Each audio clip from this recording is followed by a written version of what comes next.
This is the history of Boko Haram, bandits, and the Fulani herdsmen operation in Nigeria. How they started their function in Nigeria and the people behind them. Calm down, watch this video. Nigeria is sitting on a time bomb because many of our politicians in Nigeria, they are the initiators or the creators of this insecurity in Nigeria. Well, calm down, watch this video to the end because this pastor revealed a lot of things. Watch this video, share it for others to see, and drop your comments at the comment section. Remember, follow this page. Let's watch together. As of 1992-93 in Kaduna, a riot broke out which they call the Zango Kataf riot. I was a young boy, very, very young then, and people were killed in scores. If you are not an Afsa person practicing Muslim in Islam, they were killed. Especially if you are from the southern part of Kaduna, the tribes from the southern part of Kaduna, they were massacred. It was called the Zango Kataf riot. And if the next thing they do is to burn churches, kill Christians, and then if they are done with that, they focus on businesses that is for Igbo people, Igbo-owned businesses, and they destroyed it. I grew up knowing that Christians are an endangered species in Nigeria. In the year 2000, when the Sharia riots, how many of you have heard of the Sharia riot? Hundreds of thousands of people were killed in Kaduna. I can remember vividly that we had to defend our house from people. They brought some Fulani boys and they faced our house. They were shooting arrows. They were stoning our zinc. They spot our zinc shooting arrows. Even though I was a Muslim then. Even though my father was a Muslim then. But because majority of the people in our compound were Christians, so they were willing to destroy every one of us because we're living with Christians. I can remember a particular church in Mando, for those that know Mando, in Kaduna, called Chapel of Redemption. That church was destroyed. And so from that time, anytime there's a little hanky-panky in Nigeria, the first target is churches and Christians. And this has prevailed for a long time. That even if there's a problem with in another country, the Muslim and the Hausas in Nigeria will rise up and begin to kill Christians. This is very bad, though. How many of you remember the Miss World crisis in 2002, 2001, 2002? That somebody drew a picture of Muhammad or something in France, long away in France, and they began to fight in Nigeria. Are you following me? Christians are endangered species. Now let me give you, and that's how it has continued. Scores have been killed, and they focus on regions. Share this video. Where there is a mixture of both Christianity and Islam. If you look at states like Kaduna, state like Plateau State, state like Nasarawa, state like Taraba, state like Benue, state like Bauchi, state like Gombe, state like Borno. These are places where they focus on because they intend to eliminate every living Christian in that place. Anybody that debunks it is a total lie because I have grown and lived in the north. I've spent 80 to 80% of my life in the north, so I understand this thing. Several times, I cannot forget the Sharia riot. We were running for our lives. Even though we're Muslims, but we're still running because as far as you are not of that ethnic group, practicing what they practice, you are a victim. You can be burnt alive. Many of us saw human beings that were burnt alive, like roasted like yam. And it has been going on for a long time. The genocide against the Christian faith. Are you with me? Many years ago, in Kano State, a man was beheaded. And anything they talk about that he said blasphemy. And guess who was the person that led it? The man called Sanusi, Lamido Sanusi was the one that led him on. And they beheaded him. They killed the Igbo man. They killed him and they put his head on the stake and they were using it to parade the city. You will understand of a woman also that is an evangelist. An evangelist Eunice that was preaching about 2016 or 18 in Abuja. And they killed her. We cannot talk about a young girl called Deborah Samuel. This is very bad, though. That was killed. I schooled in Jos, and for years, the people of Plateau have been massacred. Riot breaking out every single time. The one that the moment anything happens, the next people that are victims are Christians. And it is unfortunate that all these years the government have not been able to do anything about it. But the agenda is deep. Are you with me this morning? Why am I saying? Because I don't want us to be an ignorant people. If we're ignorant people, they'll control the narrative. And these days, let me tell you this truth. God will not come and fight for you. Remove that thing from your mind. If Christians don't rise up, pray from now till tomorrow. God is not coming to fight for you. Nigeria don't enter one chance. Are you with me? Now, in the year 2009, Boko Haram started. Boko Haram started because of a section. It was a political movement. They created Boko Haram as a political talks to bring confusion into the government of Goodluck Jonathan. Share this video. And to be able to destroy any opposition, starting from Borno State, under the watch of a man called Kashim Shettima, which is now the vice president of Nigeria. Kashim Shettima and the other man, Ali Mohammed Sharif. These were the people that started the business of Boko Haram as a political talks to be able to oppose their opponents. But after a time, the ideology grew and they began to destroy. Now, it became a problem and they began to use it to destroy, bombing here and there. In 2009, 2010. As of 2010, a man led a meeting in Jos. Are you with me? He led a meeting that they were going to annihilate Christians within the locality of Plateau, Borno, Plateau, Bauchi, Kaduna, and Nasarawa. And he said they are going to perform jihad. They will bring jihad and they will go to kill them. If the Islamic leaders are not willing to lead them, he is ready to lead the movement. I have the minute of that meeting in my phone presently. Guess who is that person? Isa Pantami, that was the former Minister of Communication under Buhari's regime. Share this video. And several times, these are people that are terrorist sympathizers. And that is why the Nigerian army has not been able to win the war against the terrorism. Because people have, the terrorists have infiltrated the Nigerian ranks, the army ranks, so they cannot win the war. That said, Osama bin Laden was a better Muslim than he is. He was sad when Osama bin Laden was killed. Enter one chance. And he has said it several times that Boko Haram should not be killed. He said they are their Muslim brothers. How do you win a war against terrorism?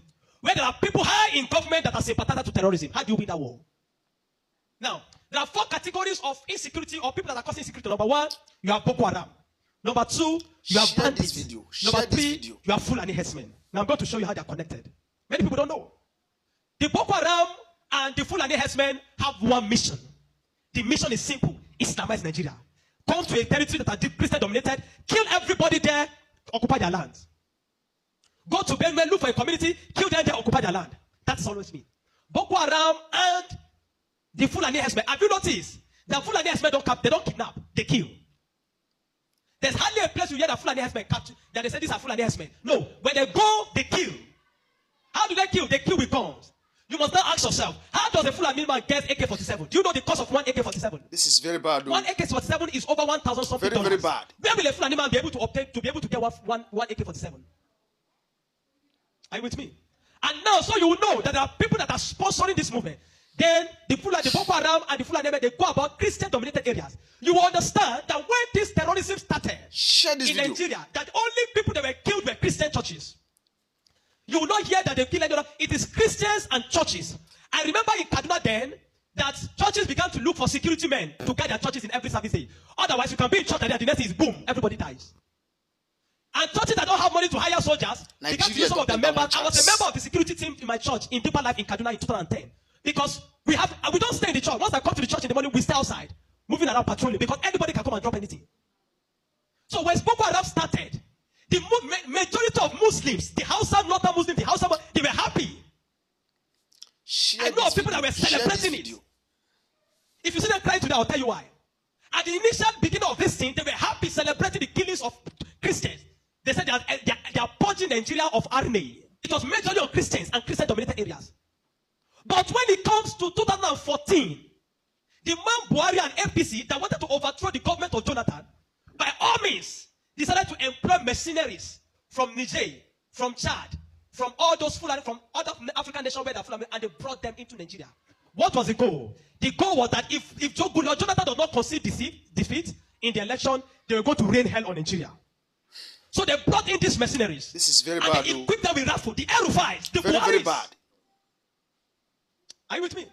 The Air-Rufais, the Buharis. Every one of these people called APC, they brought in mercenaries and armed them in the bushes and told them to wait.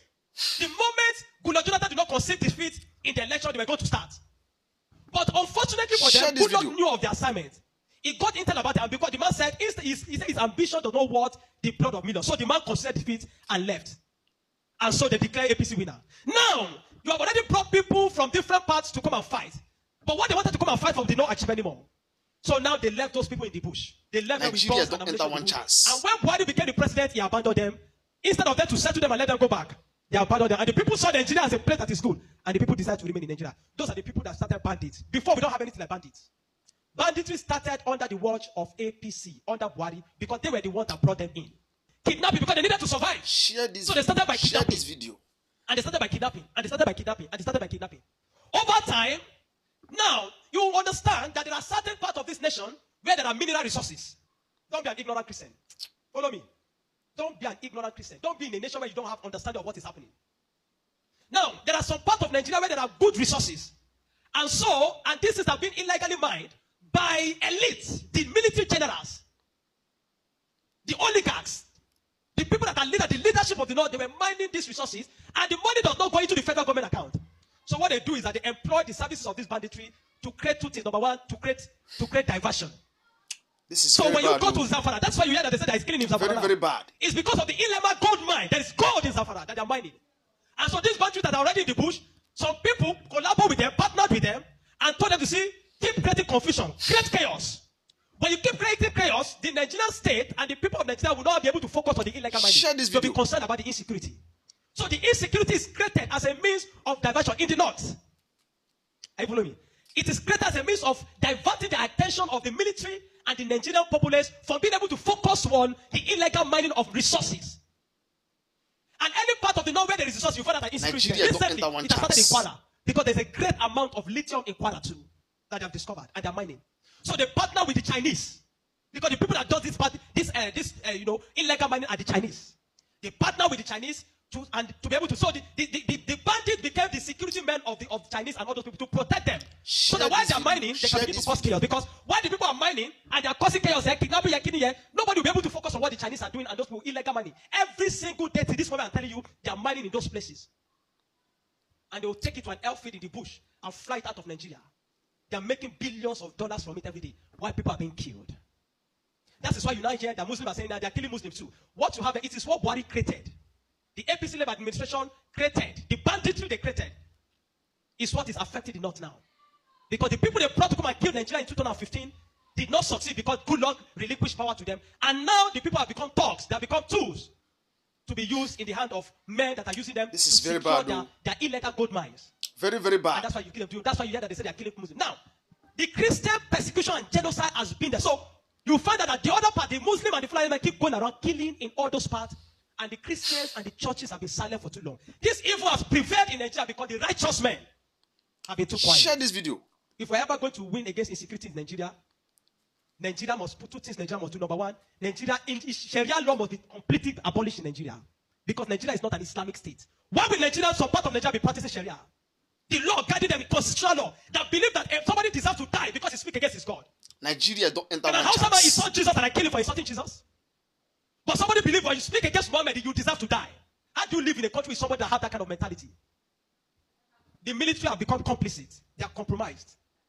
Nigerian military cannot win this war. 20 years from today, I'm telling you, 20 years from today, this thing of insecurity will not end because there are people that are enjoying it, benefiting from it, and reaping from it. If Nigeria wants to win this war, partner with America. Let them come and militate. I'm not sure I've seen that in Kano yesterday, some people were protesting that they don't want America to come. Because they believe what they have been told is that if America is coming to kill Muslims, and the man said he wants to come and kill terrorists, but they are protesting. Anybody that is negotiating, people like Ahmed Gumi, Sheikh Gumi should be locked away. A terrorist sympathizer is a terrorist. A man that believes that you are not supposed to kill a terrorist is himself a terrorist. A man that believes that we should go and negotiate. How do you go and negotiate with terrorists? Because you see, terrorists are not just criminals. They are working with the wrong ideology. This is very bad, though. A man that believes that killing himself, he has nothing to lose. How do you negotiate with a man that believes that killing himself is going to meet their God in heaven to collect 72 virgins? How do you negotiate with such a person? A man like Sheikh Gumi should be locked away. A man like Ali Muhammad Bushari should be arrested. You want to win against terrorism, you must go brutal. No nation win against terrorism by pampering them. The custom is taking rice, seizing rice from Nigeria and taking it to terrorists in the bush that they need to take care of them because they are human beings. No. The moment you have become a terrorist, that you see that taking the life of your fellow human being is nothing, is to please a God, then you don't deserve to live. Children of God, I'm not going to ask you to pray because this is not a period Nigeria don't enter one chance. This is a period of action. Reverend Dr. Ezekiel from Jos, the man have been speaking, have created attention. Not for once have they invited the man for interview because they don't want to give the man any airtime. But you see, any little thing they will call Gumi and give him microphone. Gumi, they are inviting Gumi up and down. The media is complicit. The Nigerian military are complicit. Share you can't win war with this Nigerian. Not because they don't have the capacity, but because they are compromised. Buhari created banditry.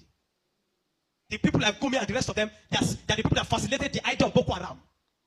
And today, some of them are your leaders in government. Some of them, most of them are moving free. Not one have been arrested.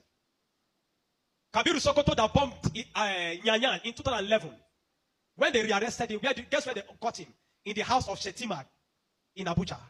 What is he doing in the house of Shetima if Shetima doesn't know him? But today, Shetima is your vice president. How do you win a war where terrorists are ruling you? Where terrorist sympathizers are moving around? This is not a period to say we are this praying. Is very bad, though. This is a period of wisdom. Very, very bad. This is a period of action. Churches in the south have no idea. They sit in their cousin churches with employ them. They don't know what it means to be in the north. They don't know what it means to be running for life. That every Sunday in the church there in Kaduna, when they say let us pray, everybody's praying with one eye open. Because you don't know God might go up at any time in the church. The Nigerian church must rise up. There's an agenda. And if you read the minutes of that meeting in 2010 led by Isa Patami, you will not believe it. I have a recording of his messages. Where's our people? Why would they be killing their people? He said, why would they be killing his Muslim brothers? Referring Nigeria to don't enter one chance. How do you win with such a people in government? And that guy was a minister under Buhari for 8 years. Do you know what I'm telling you this morning? You are in Nigeria. If you are not aware of what is happening around you, in a short time, one day your calamity will just come. You will not know how. Share this video. Share this video. The banditry that is destroying them in the north was created by the people Buhari brought for mercenaries to destroy Nigeria in 2015 in case he did not win. Unfortunately, he won, and those people were left without fight. And they began to use the weapons that have been provided for. These guys have sophisticated weapon. They move logistics, move money in dollars. Where do you think they're getting it from? You think it's from the sale of cow? No. The Bible says, watch and pray. We have been praying. This is the time to do what? To watch.